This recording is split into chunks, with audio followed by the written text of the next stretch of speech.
Bien, damas y caballeros, buenas noches, gusto saludarles. Hoy nos corresponde ver la continuidad de lo que hemos estado viendo en las semanas pasadas. Y una de ellas era el tipo de personas, ¿verdad? Solo recordemos, no hay fundamento legal para lo que es persona, aunque yo le sugería que persona es todo ente capaz de ser susceptible de derechos y obligaciones. Y también podemos recordar lo que es una persona individual. Una persona individual se identifica con el nombre y este nombre debe estar inscrito en su partida de nacimiento y esto tiene que ser registrado en el registro civil, aunque en el artículo 4 lo que tenemos que hacer es hacer la anotación de que el registro civil ahora es el Registro Nacional de las Personas. Otro de los nombres que tiene la persona individual es persona física o natural. También para entender lo que es una persona jurídica, estas son creadas por el Estado para fines o intereses que son de tipo público. Inclusive el Estado es una persona jurídica. Entre ellos tenemos el municipio, tenemos la Universidad de San Carlos, tenemos el Instituto Guatemalteco de Seguridad Social, tenemos el Registro Nacional de las Personas, tenemos el INGUAT, tenemos la Superintendencia de Administración Tributaria y tenemos el Estado como tal. Bajo esta división, tenemos que recordar, damas y caballeros, que existen personas jurídicas del derecho privado y estas son creadas por los particulares con fondos privados. Y aquí hay una clasificación bastante interesante. Tenemos las personas jurídicas de derecho privado de interés público, es decir, que son no lucrativas. Y aquí tenemos asociaciones, fundaciones y las famosas ONGs. Actualmente hay un caso mundial que yo les invito a que estemos al pendiente, es el caso de USAID, en el cual particularmente Donald Trump, el gobierno de Donald Trump, ha cerrado el fondo USAID. Y solo para ponerles un ejemplo, se destinaron millones de dólares acá en Guatemala para el cambio de género de algunas personas. Y eso no va acorde a los fines con los cuales fue creado. A ver qué pasa con esta política de Donald Trump. Recuerden que Sí, Estados súper Unidos sí. Estados Unidos al final representa un poder bastante interesante sobre la estructura ideológica de los países que son adscritos tácitamente o subordinados a él, alineados a él. Otra de las políticas pues que están dando de qué hablar de parte del gobierno de Estados Unidos es que, por ejemplo, Elon Musk está sugiriendo que se abandone la Organización Mundial de la Salud. Esto por las políticas que tuvo por el tratamiento de pandemia, que crearon un negocio como tal. Y también tenemos las personas jurídicas de derecho privado con interés privado, es decir, las lucrativas, que son las personas jurídicas cuya finalidad u objetivo conlleva lucro, una sociedad anónima, sociedades mercantiles y consorcios. Yo les hice una invitación la semana pasada. Todos aquellos que quieran hacer una sociedad anónima en algún momento para emprender algún negocio, pues pueden hacerlo y con todo el gusto del mundo yo los puedo apoyar. ¿Quién quita? Y pueden tener ustedes grandes ingresos económicos a raíz de una sociedad anónima. Ahora bien, ¿qué pasa con lo que nos pasó hoy? Hoy despertamos con la noticia del Acuerdo Gubernativo 46-2025. Quiero hacer énfasis en lo siguiente. Un acuerdo gubernativo, ojo con esto, sale por uno de los ministerios del Estado. Y el Estado es un conglomerado social que aglutina algunos elementos. ¿Qué elementos tiene el Estado? Población, territorio y poder. Y por poder tenemos tres grandes poderes que están en nuestro aparato estatal. Tenemos el poder ejecutivo, que es en el que voy a hacer hincapié, y el poder ejecutivo está conformado por el presidente, vicepresidente, secretarías y consejos de ministros.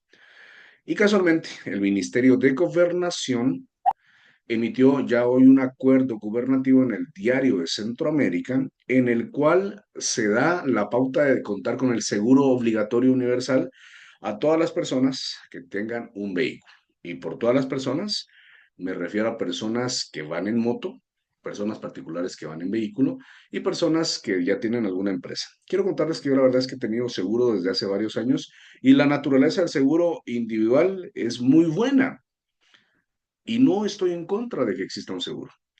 El problema es el tema de imposición que se está realizando y se está mediatizando. Yo no quiero pensar mal, pero yo no quiero pensar mal que hubo una reunión con todas las aseguradoras bancarias para establecer la tarifa del seguro obligatorio y por lo tanto puede existir una componenda para los implicados. No quiero pensar mal, solo estoy dando ideas al aire.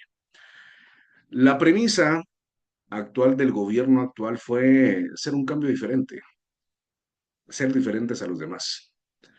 Hace un par de meses se les metió un gol a las municipalidades por parte del Congreso de la República, en el cual las municipalidades ya no podían tener esa injerencia en carreteras estatales para imponer multas, ni quitar los vehículos. ¿Se recuerdan?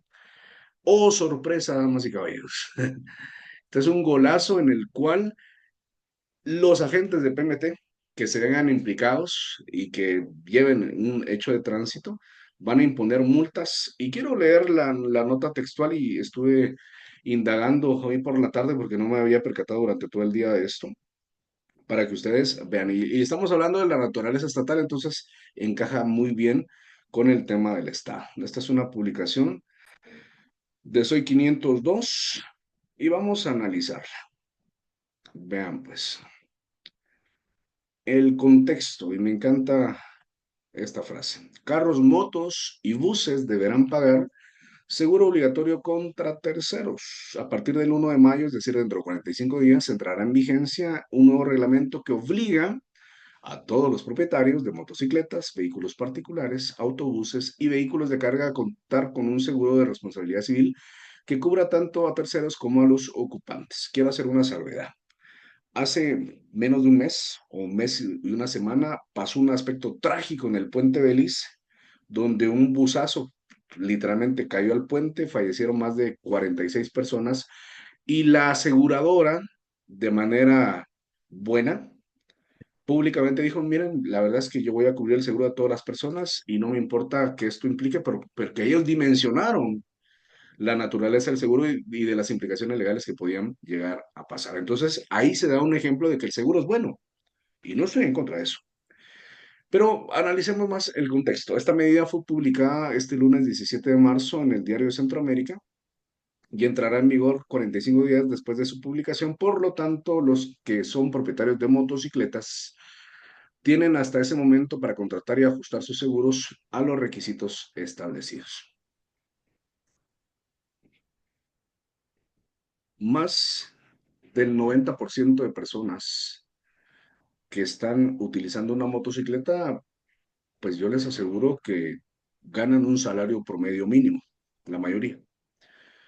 No sé si el número sea 90 o sea menos, pero ¿a cuánto está el salario mínimo vigente hoy en Guatemala? Para esto tenemos que irnos a la página del Ministerio de Trabajo y existen dos criterios para fijar el salario mínimo. Esto atendiendo a la región, que hay dos regiones, está la G1, que es el departamento de Guatemala, y la región G2, que son los demás 21 departamentos del país. Y esto no es del todo cierto porque hay que atender un sector económico. En Guatemala hay tres sectores económicos, el sector agrícola, el sector no agrícola y el sector de o maquila. Entre el sector más bajo, que es el sector G2, que es la región G2 del sector de maquila, y el salario más alto, que es el de la G1 en el sector no agrícola, hay una diferencia más o menos de 700 quetzales. Y si ustedes entran a la página del Ministerio de Trabajo, el salario vigente hoy para el año 2025 está oscilando los 3.900 quetzales. En un momento, en un par de minutos, vamos a ver las multas que están imponiendo por estos hechos de tránsito. Leamos el acuerdo. ¿Qué dice el Ministerio de Gobernación? Vamos a la parte considerativa. Reglamento para la contratación del seguro obligatorio de responsabilidad civil contra terceros y ocupantes de motocicletas. Artículo 1. El presente reglamento tiene por objeto desarrollar la obligación de todo propietario de motocicletas identificadas por las placas de circulación M de contratar y mantener vigente un seguro de responsabilidad civil contra terceros y ocupantes para indemnizar por muertes o lesiones a las personas que sufran dicha situación como resultado de un hecho de tránsito. El Ministerio de Gobernación, a través de la Autoridad de Tránsito, de la Policía Nacional Civil o de las municipalidades con competencia por delegación para la Administración de Tránsito, velarán por el cumplimiento de las mismas. Ojo con esto, autoridad de tránsito de la Policía Nacional o las municipalidades. Artículo 2. El seguro al que se refiere este reglamento deberá cubrir todas aquellas lesiones o muertes que produzcan los vehículos mencionados en el artículo 1 del presente acuerdo gubernativo a terceros y ocupantes. La unidad de indemnización que se utilizará en este reglamento es el salario mínimo mensual para las actividades no agrícolas de las circunstancias económicas de la región C2. Ah, ok, entonces estamos excluyendo la C1, es decir, se va a aplicar la modalidad de los 21 departamentos. Por lo que cuando se mencione salario o salario mínimo se deberá entender que se trata de la unidad mencionada. Es una nada la diferencia, amigos. Artículo 4. Las obligaciones y sanciones de que este reglamento regula no eximen de las responsabilidades administrativas, civiles y penales en las que puede incurrir el propietario o conductor de la motocicleta como consecuencia de los hechos de tránsito en los que se vean involucrados. El propietario de las motocicletas tiene la obligación de contratar y mantener vigente un seguro de responsabilidad civil contra terceros y ocupantes por lesiones o muerte. La cobertura de responsabilidad civil derivada de un hecho de tránsito deberá ser por una suma mínima asegurada, ¿ok? De 100 salarios mínimos mensuales, la cual deberá contemplar como mínimo los riesgos siguientes: indemnización por lesiones físicas a terceros y ocupantes, con una indemnización por personas afectadas de 50 salarios mínimos mensuales. Indemnización por muerte a terceros y ocupantes con una indemnización por persona afectada de 50 salarios mínimos mensuales. La tabla siguiente aplicará para determinar los valores a indemnizar cuando resulten lesiones físicas a terceros y ocupantes. Pérdida de un dedo de pie diferente al dedo gordo, 2 salarios mínimos. Pérdida de un dedo de la mano diferente al índice pulgar, 4 salarios mínimos. Se los dejo ahí. Vamos a ver un poco más de lo que indica acá y aquí me voy a centrar. El Acuerdo Gubernativo 46-2025, que regula a los motociclistas, establece que todos deberán contar con un seguro que cubra lesiones o muertes provocadas por accidentes en los que se vean involucrados. Aquellos que no cumplan con esta obligación deberán de pagar una multa de 500 quetzales. En caso del accidente sin seguro, la multa, ojo, será de 2.000 quetzales. Es decir, en otras palabras, yo tengo seguro, me veo implicado en un hecho de tránsito. Por tener seguro, la multa va a ser de 500 quetzales. Y si no tengo seguro, la multa va a ser de 2.000 quetzales. Es decir, el 50% del salario mínimo en Guatemala, damas y caballeros. Ahora bien, para los vehículos particulares, el Acuerdo Gubernativo 47-2025 fija una cobertura mínima del seguro, mínima. Las autoridades señalaron que en caso de no cumplir con la normativa, las sanciones pueden oscilar entre 800 y 3.200 quetzales, dependiendo de la gravedad de la infracción. En el caso del transporte urbano de pasajeros, el Acuerdo Gubernativo 48-2025 establece que se debe contar con una cobertura mínima del seguro. Las multas para este sector son más severas, variando entre 4.000 y 15.000 quetzales, y se prohíbe que los vehículos sigan su ruta sin la debida cobertura, exigiendo que los pasajeros solo sean transportados en unidades aseguradas. El acuerdo gubernativo 49-2025, que regula el transporte de carga con capacidad superior a 3 toneladas, estableciendo como mínimo la cobertura de seguro y sanciones equivalentes a la del transporte urbano de pasajeros.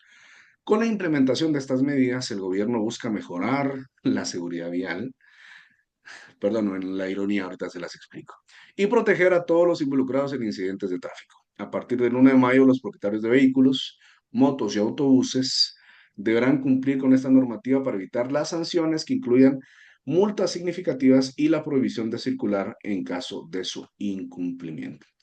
Mi risa irónica es que es obligación del Estado, artículo 1 constitucional, el Estado se organiza para proteger a la persona y su fin máximo es el bien común. Este año Covial no le ha dado mantenimiento a las carreteras. ¿Cuántos accidentes hay por tener carreteras desastrosas en el país? Y eso no es una utopía, pero es una realidad. No tengo dudas, pero tampoco tengo, no tengo pruebas, pero tampoco tengo dudas de que existe una responsabilidad por eso. Obviamente, el lado civil, el lado personal, de una educación vial depende de cada uno de nosotros, damas y caballeros. Y para aterrizar con este tema, Guatemala tiene una población, según el último censo del INE, de 17 millones de personas, que yo creo que estaríamos llegando a unas 21 más o menos. De todas las personas que están ahí, pues un gran porcentaje tienen algún vehículo, principalmente las motocicletas. ¿Quién me quiere leer el artículo 44 constitucional, por favor? Artículo 44 de la Constitución.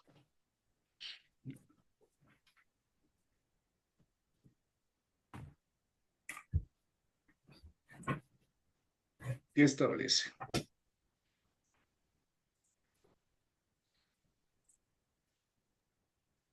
Buenas noches, licenciado. El artículo 44. Sí, Ok. Artículo 44 establece derechos inherentes a la persona humana. Los derechos y garantías que otorga la Constitución no excluyen otros que, aunque no figuren expresamente en ellas, son hirientes a la persona humana. El interés social prevalece sobre el interés particular.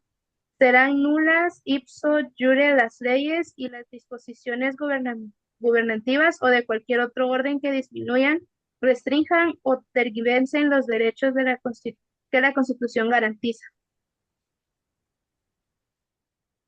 ok. Repitamos eso nuevamente, hagámosle énfasis, no, Sofi, ¿serán nulas ipso iure?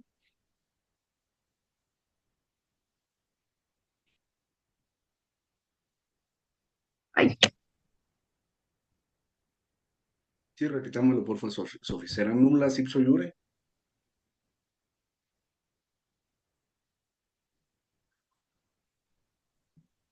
ya, es que me estaba fallando el micrófono. Perdone. Serán nulas ipso iure.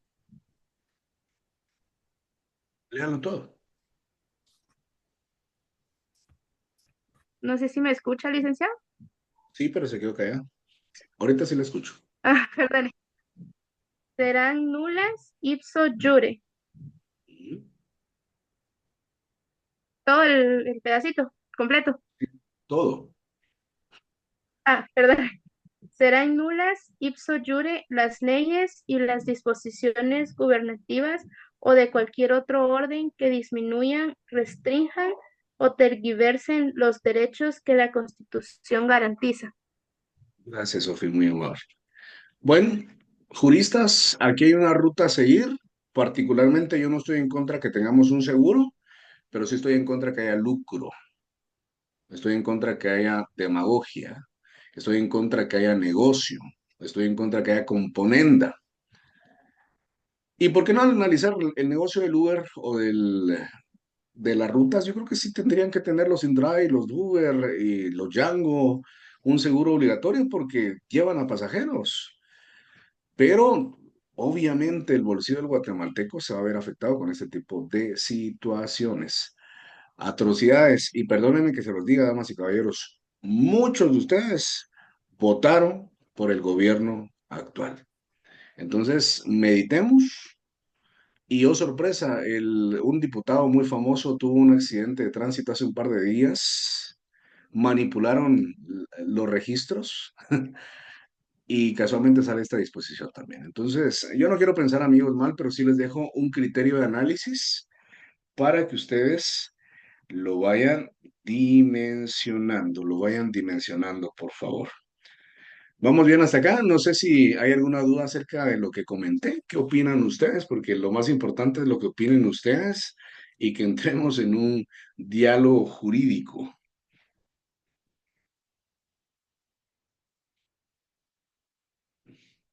¿Qué opinan? ¿Sí, Bárbara? Licenciado, ¿habrá alguna posibilidad de derogar esa ley? Sí, definitivamente. Se puede. Recuerden que está el tema de la inconstitucionalidad de leyes. Bueno, la Constitución se divide en tres partes, la parte dogmática, la parte administrativa y la parte pragmática. Dentro de ella se regula el tema de la ley de amparo y exhibición personal, y también la inconstitucionalidad de leyes, cuando una ley sea como por eso le pedí a Sofi que enfatizara esto tanto, cuando una ley puede afectar la naturaleza constitucional, se tiene que derogar. Ojalá que llegue a pasar, o tal vez no derogar, sino abrogar. Abrogar es modificar parcialmente. Yo, como les digo, en mi tono irónico, yo no quiero pensar que aquí hay un negocio, pero multipliquen como mínimo 10 millones de vehículos a 10 quetzales por comisión anual, ¿cuánto es? Y eso no es una nada, solo lo que le estoy mencionando. Entonces, terrible. Pero por eso somos científicos en el derecho, ¿verdad? Somos científicos en el derecho y lo importante es que tengamos un criterio jurídico de análisis. Bueno, continuamos pues. Continuamos, damas y caballeros. Para estar claros, una persona natural es una persona física y una persona jurídica es aquella que tiene todas las atribuciones establecidas para representar, tener derechos y obligaciones, pero no tienen un cuerpo corpóreo. ¿Cuál es el concepto de persona jurídica? Este documento se los voy a compartir. Pues ya la otra semana todavía no tenemos parcial, pero sí es importante que ustedes tengan este material para que vayan estudiándolo y esto va a complementar el contenido de su texto guía, de su libro, porque es importante que ustedes también le den lectura a su libro y la siguiente unidad, primero de hoy ya todos tenemos el libro, para trabajar con él. ¿Qué es la persona jurídica? La persona jurídica es el resultado de una ficción de ley, capaz de ejercer derechos y contraer obligaciones civiles y de ser representada judicial y extrajudicialmente. La personalidad jurídica es una investidura que da el Estado. Hagan de cuenta que el Estado nos da una investidura para tener derechos y obligaciones, para ser sujeto activo o pasivo de esas obligaciones que nosotros tenemos. ¿Qué es lo primero que nosotros decimos cuando tenemos 18 años? Ah, yo voy a poder hacer con mi vida lo que yo quiera, cuando yo quiera, donde yo quiera. Y yo recuerdo fácilmente las palabras de mi señora madre y me decía, mientras usted viva en esta casa, usted entra a la hora que yo diga. Si no, las puertas de la casa están totalmente abiertas para que usted se vaya. Entonces digo yo, no, es que yo solo estaba pensando decir eso de esa manera. No sé si a usted le pasó, pero si usted tiene a sus señores padres, bendízcalos, abrácelos y respételos sobre todo. ¿Qué ejemplos de personas jurídicas tenemos de acuerdo al Código Civil? Vamos al artículo 15, por favor. Artículo 15 de nuestro Código Civil.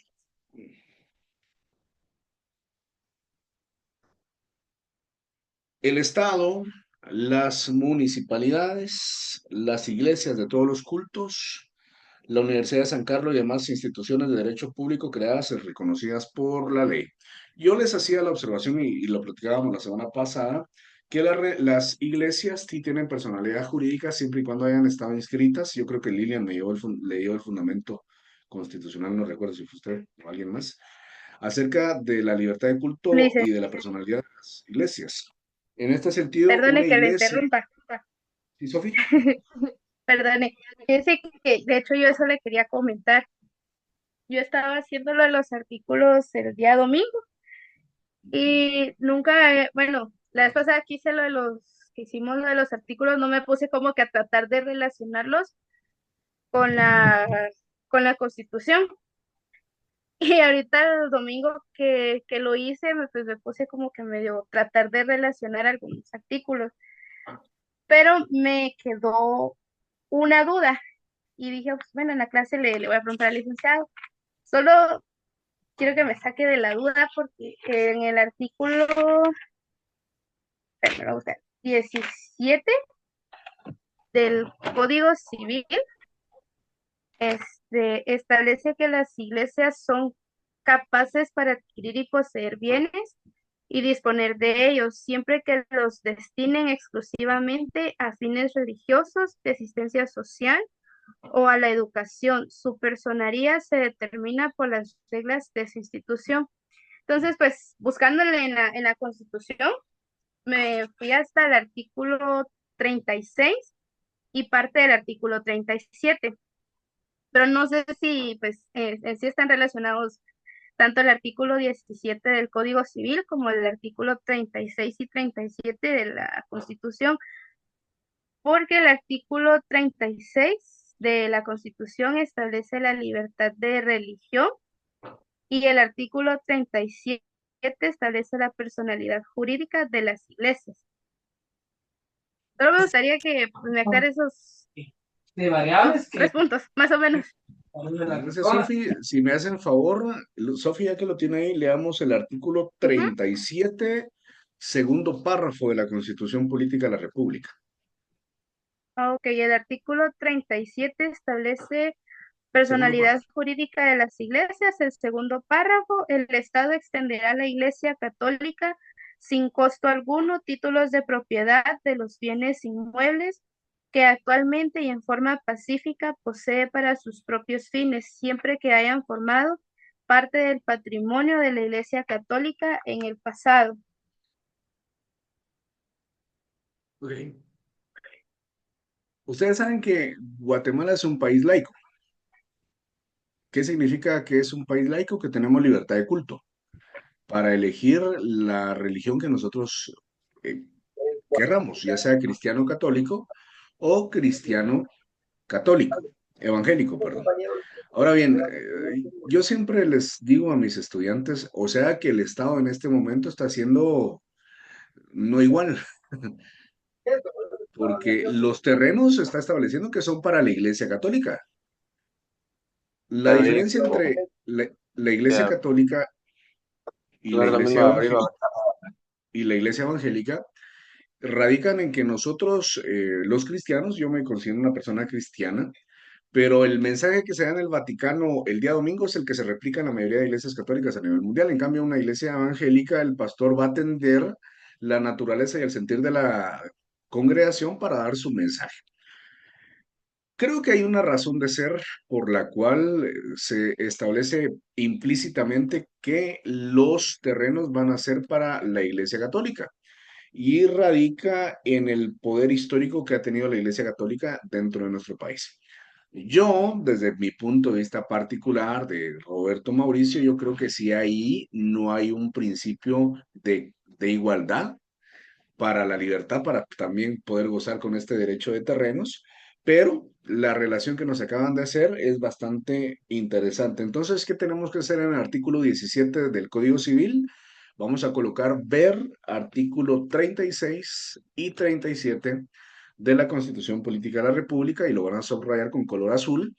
Y en el artículo 36 y 37 vamos a colocar ver artículo 17 del Código Civil. Ver artículo 17 del Código Civil. De hecho, yo lo puse así y dije, perdón, licenciado, me voy a arriesgar, dije yo, porque el domingo que estaba haciendo la tarea, pues me puse ahí a medio, pues, tratar de relacionar algunos, pues, códigos, y sí me quedé con eso. Entonces, le decía a mi mamá, lo voy a marcar, porque pues sí me interesó, pero sí quiero salir de la duda. Pero ya me sacó de mi duda. Gracias, licenciado. Eso lo felicito. De hecho, eso ustedes lo van a ir desarrollando, se llama técnica jurídica. Ustedes van a ir desarrollando su técnica jurídica de relación de leyes y eso, pues, es muy productivo, Sofía. La felicito. Bien, Gracias, con- licenciado. continuamos, damas y caballeros. Licenciado, disculpe, ¿será que podría repetirte los artículos? Claro. En el artículo 17 del Código Civil, vamos a colocar ver artículo 36 y 37 de la Constitución Política de la República. Y en el artículo 36 y 37 vamos a colocar ver artículo 17 del Código Civil. Y lo vamos a subrayar con color celeste, que es el marcador que utilizamos para relacionar leyes.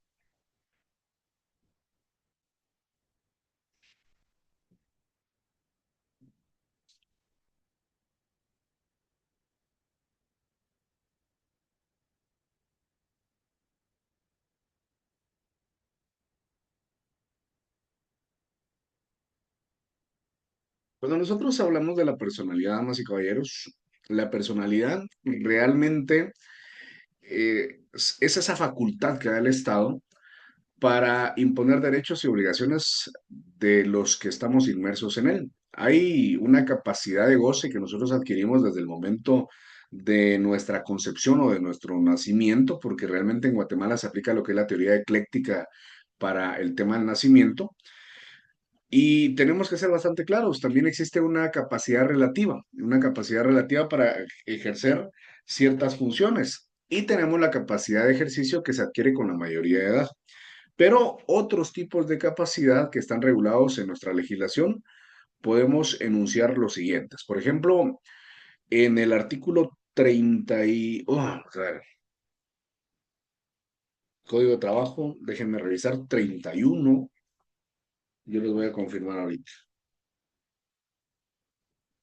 Sí, 31 del Código de Trabajo establece el código que los menores de edad que hayan cumplido 14 años van a poder trabajar. Hubo una reforma, y esto por el acuerdo 269-2019, ratificando el convenio 138 de la Organización Internacional del Trabajo, en la cual estableció que la edad mínima para poder trabajar en Guatemala es de 15 años. Cada vez que ustedes vean 14 años en nuestra legislación, ustedes saben que por este acuerdo gubernativo 269-2019 y el convenio 138 de la Organización Internacional del Trabajo, la edad mínima para poder trabajar es de 15 años, 15 años. Este es un ejemplo de una capacidad relativa. Otra capacidad relativa que ustedes puedan tener es cuántos de ustedes al haber cumplido 16 años ya tenían licencia de conducir. Usted iba con su papá al, a sacar su licencia y decía a su papá, yo soy responsable de que mi hijo tenga su vehículo y vamos a sacar la licencia de conducir. Otro ejemplo de una capacidad diferente es la deportación de armas de fuego. Según la ley de armas y municiones, la edad para poder tener un arma de fuego es de 25 años. Tenencia y portación de armas son diferentes. Tenencias para yo tenerla aquí en mi casa para resguardo y portaciones poder llevar de manera libre un arma en la vía pública.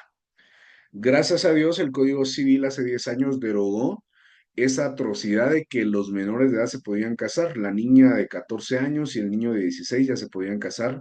Se derogó, es un ejemplo de una derogación de leyes y se declaró inconstitucional. Hoy por hoy solo los mayores de edad se pueden casar. No obstante esto, todavía hay una cantidad muy considerable de menores de edad, de niñas menores de edad que resultan embarazadas. Aunque el Código Penal establece que hay delito de violación cuando sin el consentimiento de uno de los implicados se introduzca en los órganos genitales algún miembro o instrumento, ahí está la naturaleza de la violación 15 años. Es decir, si hay consentimiento, no con esto les estoy diciendo que lo hagan, no hay violación. Ojo con esto. Lo que dice la ley no significa que sea moralmente correcto y se los aclaro. Yo no consigo, por ejemplo, que una niña de 15 años esté con alguien mayor, por ejemplo, pero eso soy yo. Pero les digo lo que establece la ley. En ese orden de ideas, la personalidad en nuestro sistema jurídico guatemalteco tiene algunas teorías. Son 4 teorías que nosotros desarrollamos. La primera, la teoría de la concepción. Esta está establecida en el artículo 3 constitucional. Al que está por nacer se le considera nacido, y es decir, cuando ya se ha realizado el proceso de fecundación, donde el óvulo entra en contacto con el espermatozoide, se desarrollan ya órganos, ya tiene derechos. Y estos derechos son principalmente el derecho a la vida, derecho a la salud, derecho a la asistencia social, que son derechos universales que gozan ya a los que se tienen por nacer.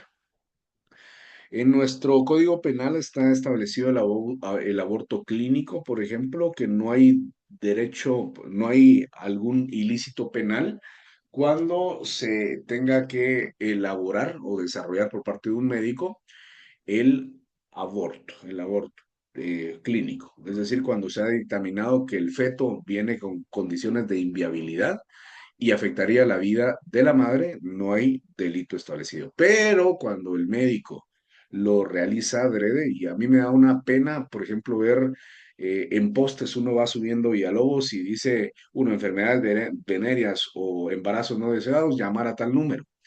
Realmente hay un montón de mujeres que han tenido, no sé, el pensamiento de abortar un niño y realmente se vuelven asesinas.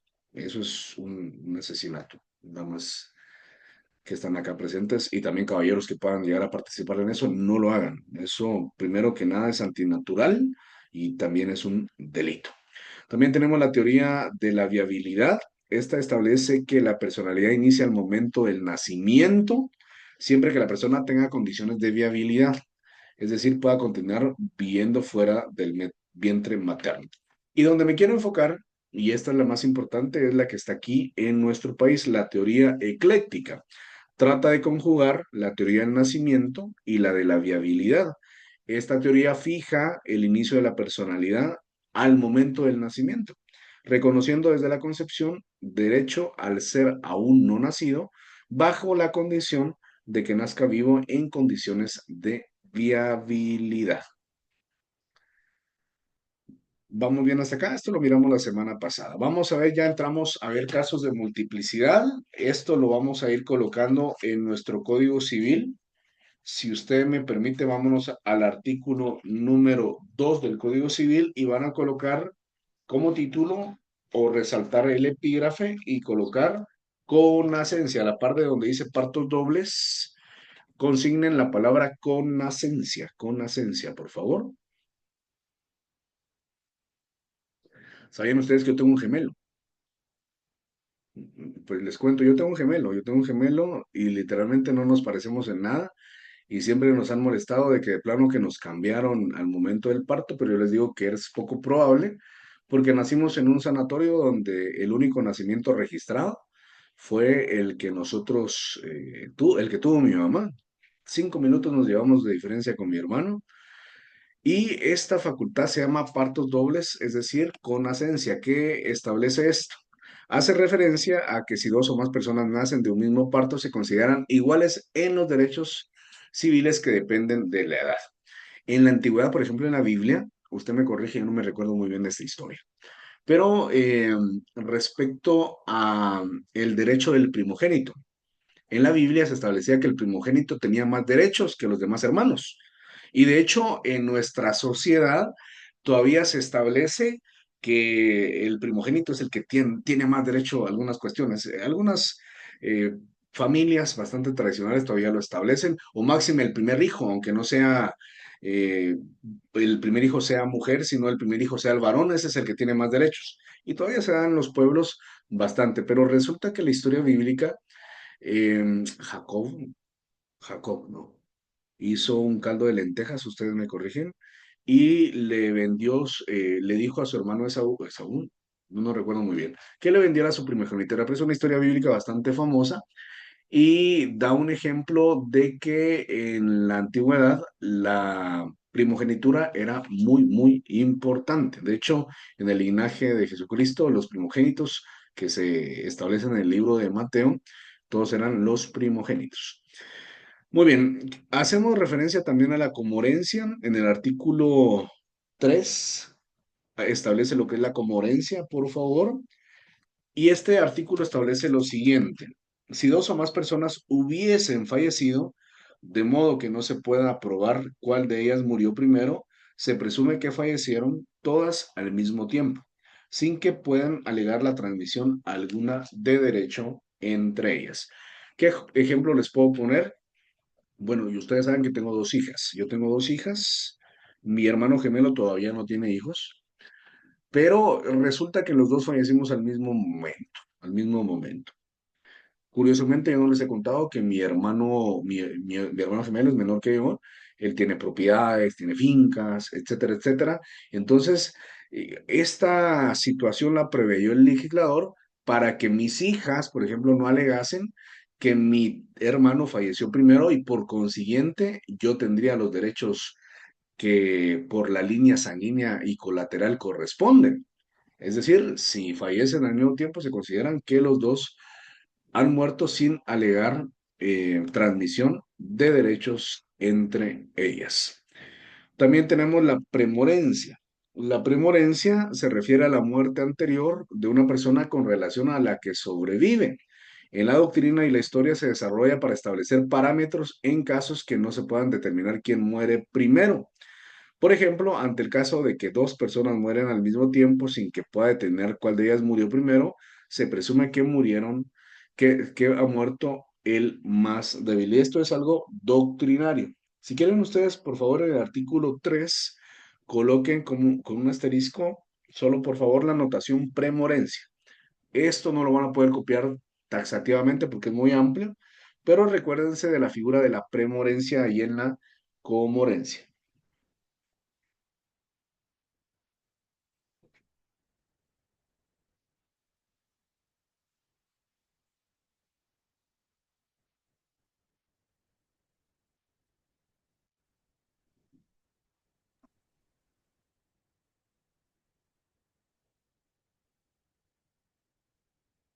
Bueno, continuamos. Si hay alguna duda, no duden en interrumpir, por favor, así vamos en sintonía. La persona, la persona se identifica con su nombre y tenemos que saber que existen atributos de la personalidad. Estos atributos de la personalidad están basados en algunas características. Primero que nada, tendríamos la característica del nombre. El nombre es un atributo de la persona que consiste en el conjunto de palabras o vocablos que se le asignan a una persona con el fin de identificarla e individualizarla de las demás en sus relaciones sociales, familiares y jurídicas. ¿Cómo se conforma el nombre? El nombre se conforma por el nombre de pila más los apellidos.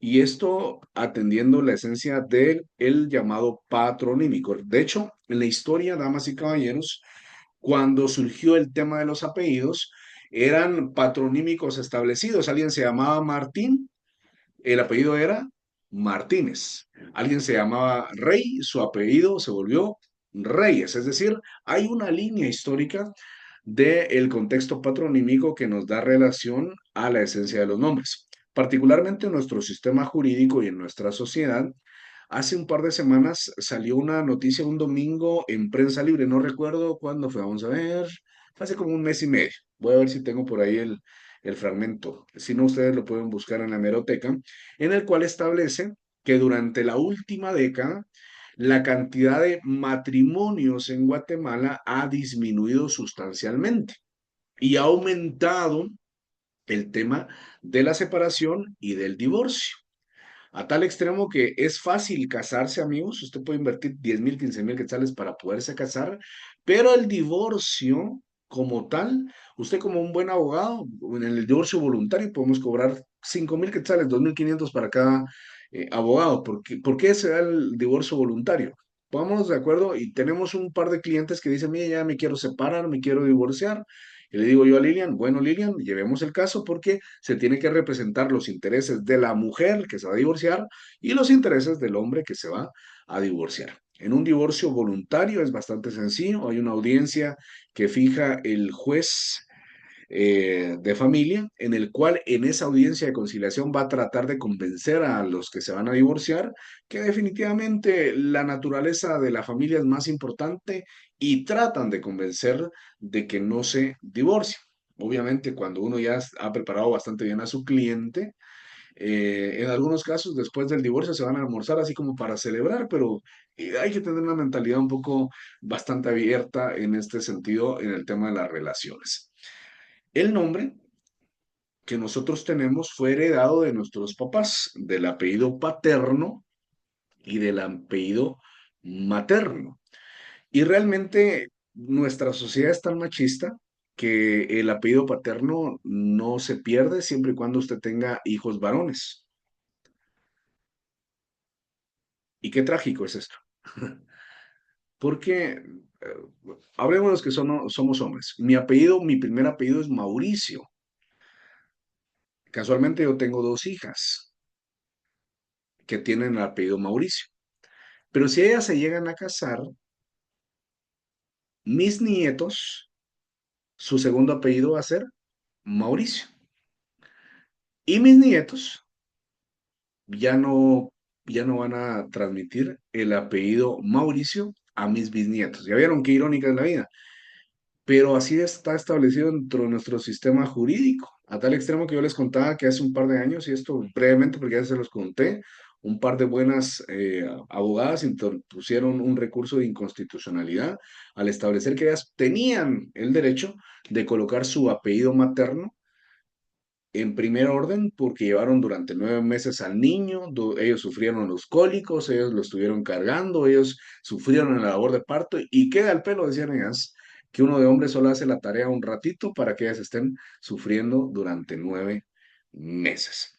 Yo lo veía bastante bien. Hubo una resolución del directorio del Registro Nacional de las Personas que estableció que el orden es primero apellido paterno y luego apellido materno. Aunque en la práctica aquí pasan un montón de circunstancias. Es evidente que en algunos casos los papás no lleguen a casarse y por ende llegan a tener hijos o tiene alguien alguna relación con su novio y no funcionó, solo lo deja embarazada y se va y desaparece, porque es lo clásico que ha pasado en nuestro país. Damas y caballeros, por favor, no cometan este error.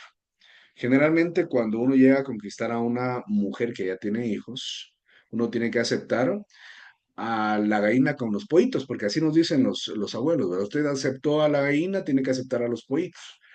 El problema, muchas veces jurídico, es que muchos de estos novios, con tal de enamorar a la mujer, y realmente hay un estudio científico que establece que generalmente las madres de familia solteras, las madres de familia que no tienen pareja, le dan una oportunidad a otro hombre que trate bien a sus hijos.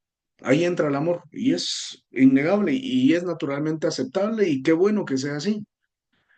Pero el error que cometen los caballeros es ir a reconocer a los hijos como propios y van a sentar una inscripción extemporánea de reconocimiento de partida de nacimiento.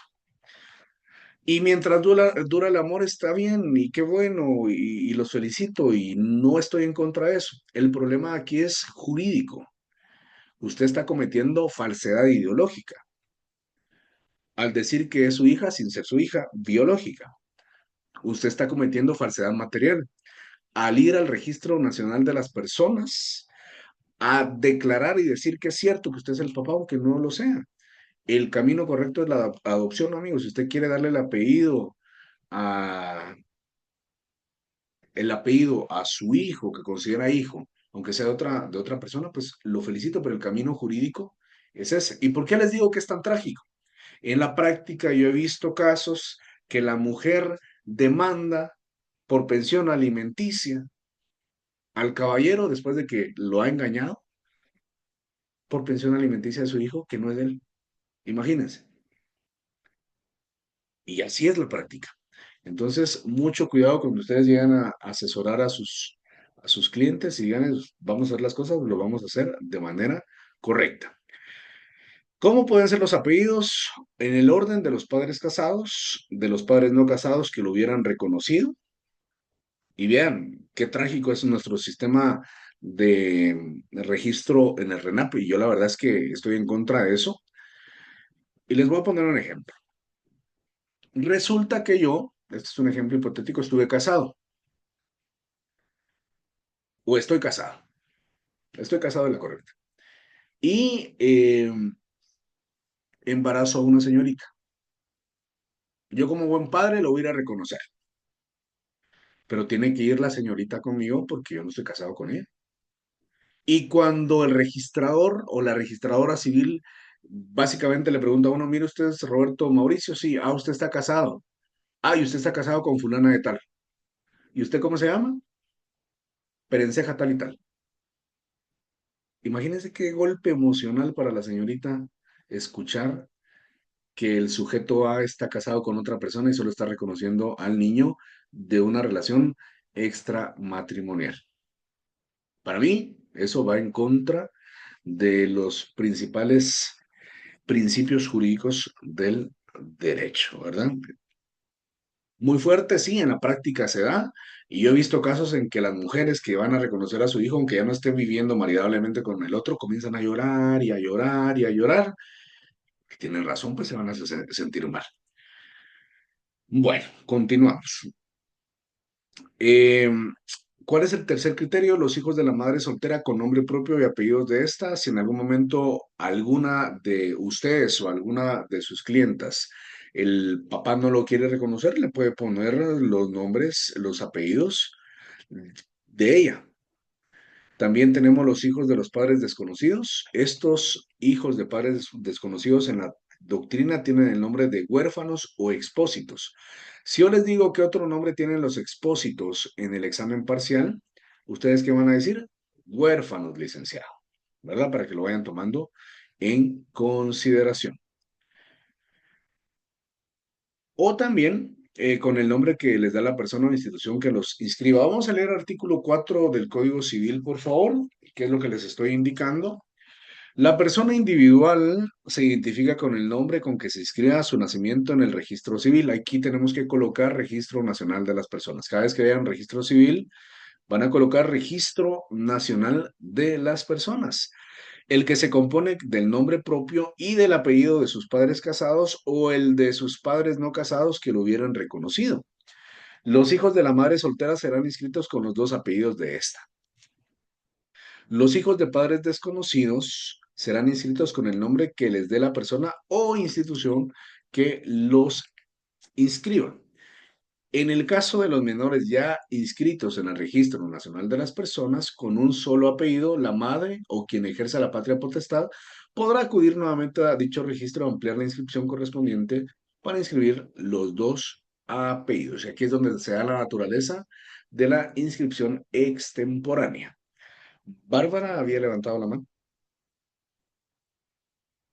Sí, licenciados, que no sabía qué artículo estaba leyendo, pero luego encontré, gracias. Ok.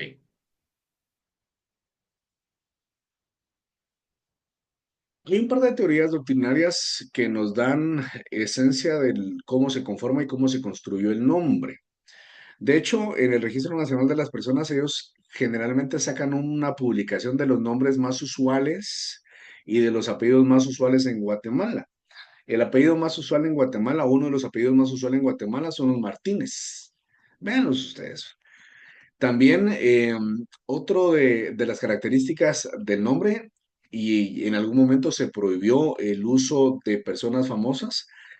En Guatemala tenemos ya algunos niños que se llaman Zinedine Zidane. Tenemos algunos niños que se llaman Cristiano Ronaldo, aunque el nombre del bicho, jugador de fútbol, creo que está bien. Pero en su tiempo, por ejemplo, cuando Pelé estaba de moda, habían personas, de hecho, yo quiero contarles, mi papá no me reconoció al momento de nacer con mi hermano, no, mis papás estaban peleando, vino mi mamá, mi papá quería darle ayuda, creo que le dio 50 quetzales, rompió el billete en la cara y se lo tiró en la cara a mi papá. Así son las mujeres. Durante 10 años solo estuvimos con el apellido de mi papá, o sea, mi papá nos inscribió extemporáneamente. Entonces mi abuelo, fanático del fútbol, decía, estaba de moda Pelé, me quería poner a mí Edson do Nascimento, que era el nombre de Pelé. Mi mamá, pues bastante astuta, me fue a colocar de nombre Mario Roberto y a mi hermano le puso Jorge Mario. Casualmente, mi papá, que en paz descanse, se llama Jorge. Entonces yo siempre la molesto y les digo, miren, madre, ¿quién es Mario en su vida? Porque si les puso Mario a los dos, hay una historia ahí que yo no me he enterado, pero siempre molesto a la viejita y de plano que se va a ir a la tumba con ese secreto, pero me imagino que ustedes han de imaginar por dónde va la cosa. Así funciona esta situación en nuestra vida. Entonces, el registro, pues básicamente nos inscribió solo con el apellido materno que ya tenía y la inscripción extemporánea se dio, ¿qué? 10 años después, para que lo vayan tomando en consideración y esas son cosas que pasan en la vida real. ¿Cuáles son estas teorías? Primero tenemos la teoría del derecho de propiedad. Esta establece que el nombre pertenece a la persona a quien se le ha asignado y por ello no tiene la propiedad de ese derecho pudiendo disponer de él libremente. Tenemos la teoría crítica, el nombre es inalienable, no puede ser objeto de ninguna transacción, es decir, solo existe un Roberto Mauricio, solo existe un Emilio Asensio, solo existe un Luis Cogón, porque el nombre es intransmisible. ¿Cuál es la práctica que se ha dado? Si usted pierde su DPI, por favor, denuncie la pérdida de su DPI porque han habido y existido casos que van a sacar préstamos en su nombre solo por tener su DPI. Es decir, es un delito, pero es una responsabilidad que usted tiene que cumplir para que no utilicen su nombre. Tenemos también la teoría de la institución de la Policía Nacional Civil, establece que el nombre es un instrumento del Estado para poder controlar todas las personas. También tenemos la teoría del derecho de familia. El nombre es un derecho de familia asignado dentro de dicho seno y deriva de las relaciones familiares, por ejemplo, el apellido.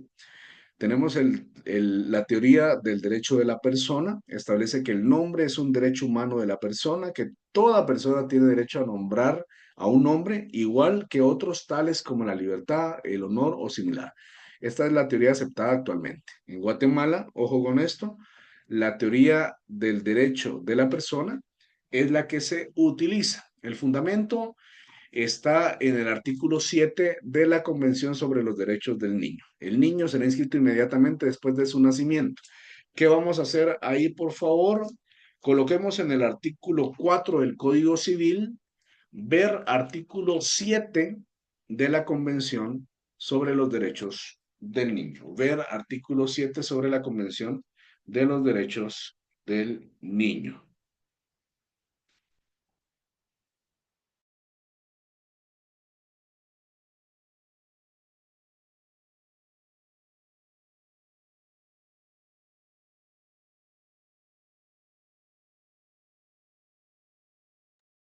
Artículo 7 del Código Civil, licenciado, disculpe. No, es el artículo 7 de la Convención sobre los Derechos del Niño. Artículo 7 de la Convención sobre los Derechos del Niño. Eso lo tienen que colocar en el artículo 4.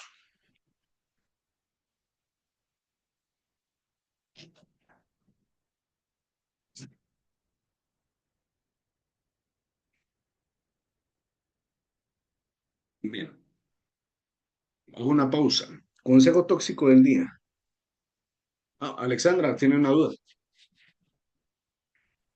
Licenciado, más bien es un comentario. En una de las clases que llevamos nos comentaron un caso de una señora que se fue a tener a su bebé a un hospital privado y resulta pues que a ella le dijeron un monto por que tenía que cancelar el parto y después pues obviamente como en todos los hospitales fue subiendo, fue subiendo. El punto es que ella ya no pudo pagar pues los honorarios del hospital, ¿verdad? Entonces sí le entregaron a su hijo, pero el hospital no le entregó los documentos para que ella pudiera inscribirlo en el RENAP. Entonces, este licenciado nos comenta que ya lleva como, si no estoy mal, 9 meses el niño y no ha sido inscrito, ¿verdad?